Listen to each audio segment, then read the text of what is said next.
Are you tired of the same romance recommendations? It's just the same gourmet communism. Fruits basket. You know, the standard ones. Marigairu, even, things they want to tell you, your teacher, girlfriend. The classics of romance anime series. So, allow me to give you 6 recommendations. The romance anime. And this is your one true clear for real. It's just me. Sorry. But for real, just stay tuned, cause I will be giving you some recommendations on some real cute shit.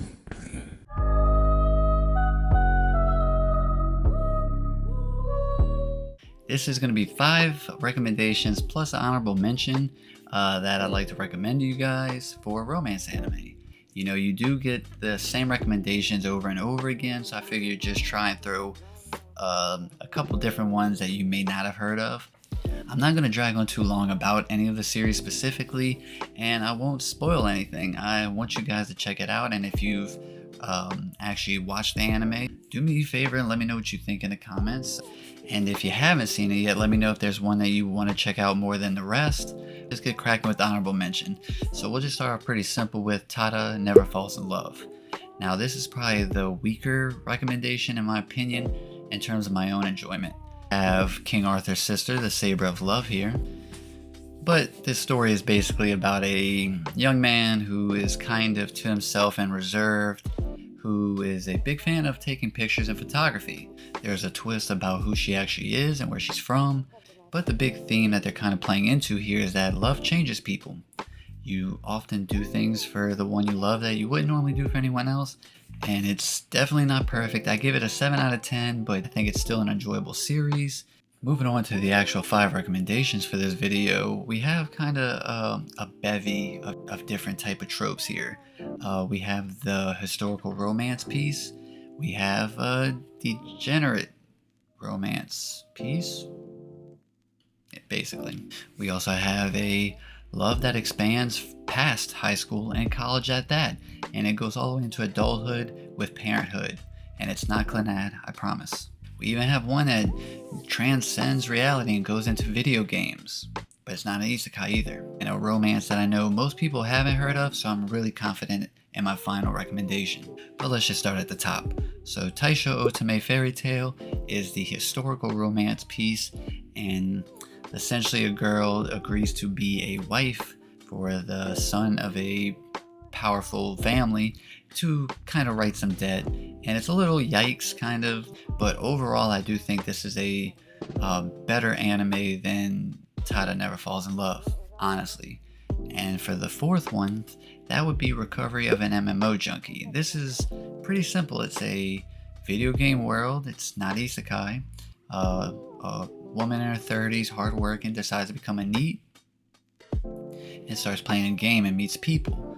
She ends up making a boy character and actually decides to party up with a girl character, and that actually is a guy.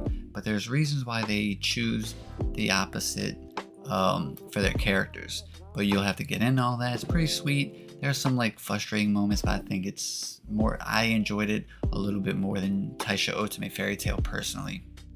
Now, Itakis is one that I did not like. In fact, Vanessa is the one who recommended it to me, and I'm glad she did. I didn't like the beginning part where the romance is in high school. I actually started to appreciate it more the further it went on. And it's not because I'm just getting used to the characters.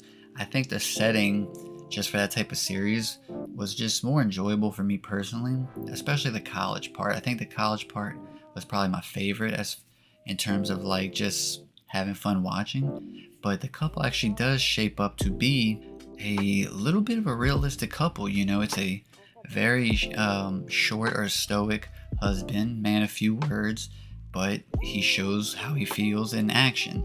And I also think it's funny because he kind of gives, his girl shit for being a little slow dingbat at times. Vanessa enjoyed it, like the father-daughter aspect, or how the daughter is with or how she views her, dad. And the main character, the mom, is kind of stuck in a limbo between that of trying to like win the daughter over, but she can never win the dad. And Vanessa feels like that she wants Brooklyn to have that kind of relationship with me. So it's a little personal thing, but we watched it together and really enjoyed it. Now, number 2. This is the DGen pick actually, but I really enjoyed it. That recommendation is Pet Girl of Sakura So. Degenerate comedy, all types of different people and different beliefs and things like that, and even work ethics all under the same roof. And it's a house where they send the troublesome people. So they're like savants. There's people who they're geniuses at things like animation or art, storyboarding, whatever it may be, but there's something that kind of just keeps them out of the dorm. They're troublemakers, or like the main character Sorata doesn't want to get rid of cats. To be fair, this one, it's been a while since I've seen, but it's left a very strong impression on me, and I really, really enjoyed the main girl, Mashiro. She's oblivious, and some people don't like that, but I think it's kind of cute. And it's fun, and I remember the ending wasn't, stellar, spectacular, but I think it was passable, at least. Final recommendation, and the one that I'm putting my most stocks in for there to be a romance, if you're a true romance fan, to appreciate. There is slight humor, of course, there's always going to be that. But in this one, it focuses on school kids, but they're growing and dealing with everyday problems, and different love interests for their significant other, as well as, plans beyond high school. She did the extracurriculars, she took care of her classes.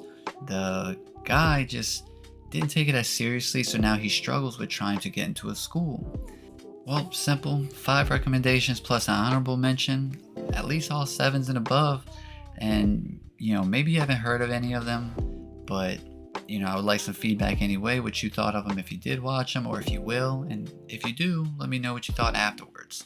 I'm not big on plugging my stuff, but, I would appreciate if you like and subscribe. I am going to be getting back on the game show regularly coming up soon, and I do have a second channel now. It's more of just a laid back type of thing with a buddy of mine, and we just kind of chat shit really. So check it out. That's Troll Models. I'll have it up here somewhere or in the description below. And thanks for watching. Stay normie, stay weeb, shit even in between is fine. Till next time, peace.